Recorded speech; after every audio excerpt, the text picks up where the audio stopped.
Mr. President, Excellencies, members of civil society, as always, it is an honor to address this Council. This year I present you with a report titled Right to the Highest Attainable Standard of Physical and Mental Health for Persons Affected by Leprosy and Their Family Members. This is a key theme not only for leprosy but also for other neglected tropical diseases. As you may be aware, neglected tropical diseases are formally recognized as targets by the SDGs, and WHO developed a roadmap for tackling these diseases throughout the current decade. Leprosy is one of the 20 diseases classified by WHO as a neglected tropical disease. Because they mainly affect the poorest, neglected tropical diseases present no market opportunities, hence the pharmaceutical industry does not invest in products to address them. Governments, through tax incentives and patent protection, contribute to these market-driven choices, leaving the poorest with few or no treatment options. Structural invisibility marginalizes the people these diseases affect, who continue to be left further behind. Historical and structural unequal power relations convert those affected into passive beneficiaries of healthcare without a means to overcome the unintentional harm that misguided policies and practices may and often do cause, as my report shows. Global health metrics are standardized and uniformized in order to enable global conversation, often invisibilizing knowledge that might be key for meeting agreed-upon targets. That is why I have aimed with this report to posit people-centered elements that can encourage states, intergovernmental agencies, and international and national stakeholders to produce knowledge that places people's experiences at the center of the analysis. I urge states to recognize that diseases are political issues and that action to tackle them must be subjected to accountability mechanisms at all levels of human agency, from the global to the local.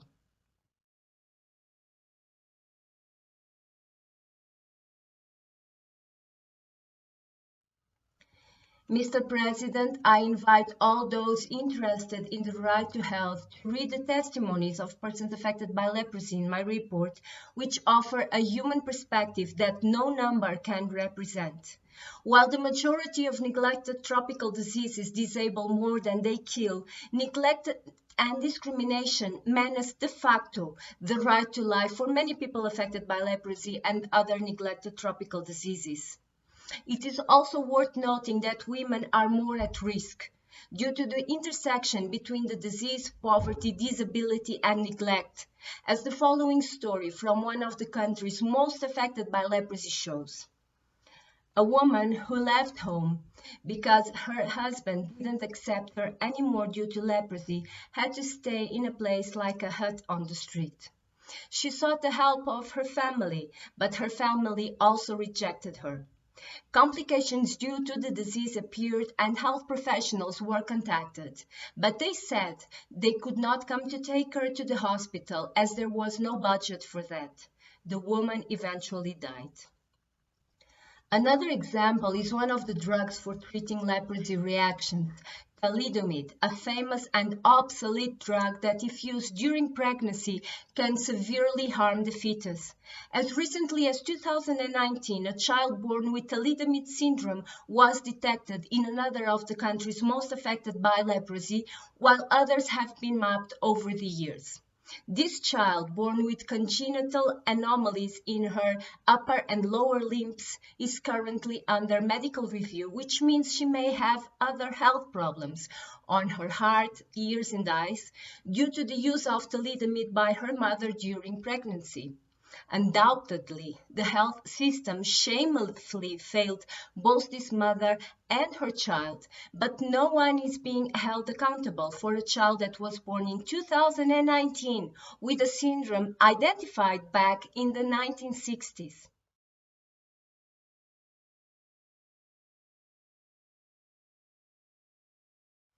Mr. President, medical technologies and practices for treating leprosy are too often experienced as discriminatory and disabling by the people they treat. 44% of the people who responded to my questionnaire did not feel healed. Why?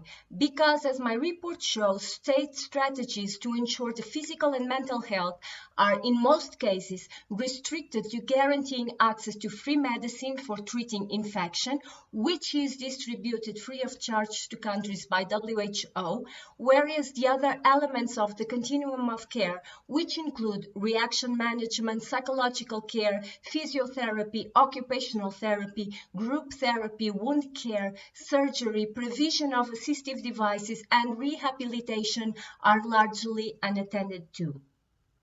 About 50% of the people refer to important gaps in knowledge about leprosy in the healthcare force.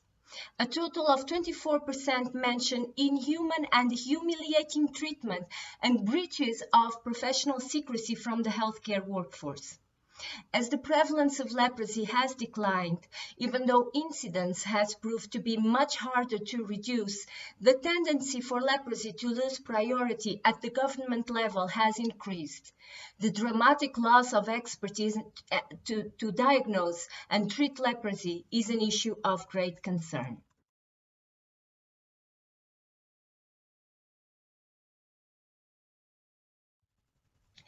Mr. President, this year I was honored to visit Angola, a country among many others that struggles with the negative consequences of meeting the target of elimination of leprosy as a public health problem, frequently misinterpreted as eradication in 2005.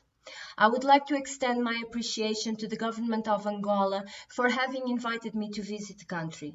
A detailed report of the country visit will be presented to this Council in June 2023.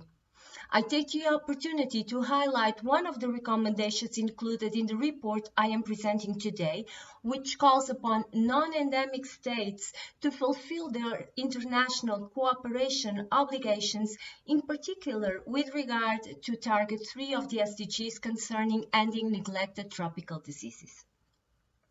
Indeed, international cooperation is key to fighting leprosy and the human suffering it causes, and while still in the country, I have urged the government of Angola to use its leadership in international forums, such as the African Union and the Community of Portuguese language countries, for eliminating discrimination on the grounds of leprosy through joint action.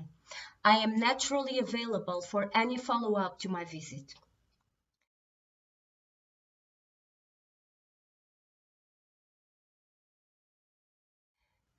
Mr. President, as I affirm in the conclusion to my report, what people create, people can change. Allow me to explain what I mean by this. Even though the majority of global and national health narratives and strategies continue to be dominated by the biomedical narrative on human suffering, which narrows diseases to a mere biological phenomena, there have always been other views that look at diseases as a deeply political manner. Such is very much in line with what Rudolf Virchow, the father of social medicine, stated in the late 19th century with his famous saying that medicine is a social science and politics is nothing but medicine at a larger scale. And this points to the fact that the human body always tells a story about society. In the case of leprosy, that story speaks of endemic social injustice. This means that much of the human suffering presented in my report is preventable. What people create, people can change. In order to stop such human suffering, I present a set of pragmatic recommendations to countries where leprosy is endemic, which should start by developing a country-owned political agenda for fighting leprosy. I look forward to supporting states with more official visits before the closure of my role as Special Rapporteur. I thank you.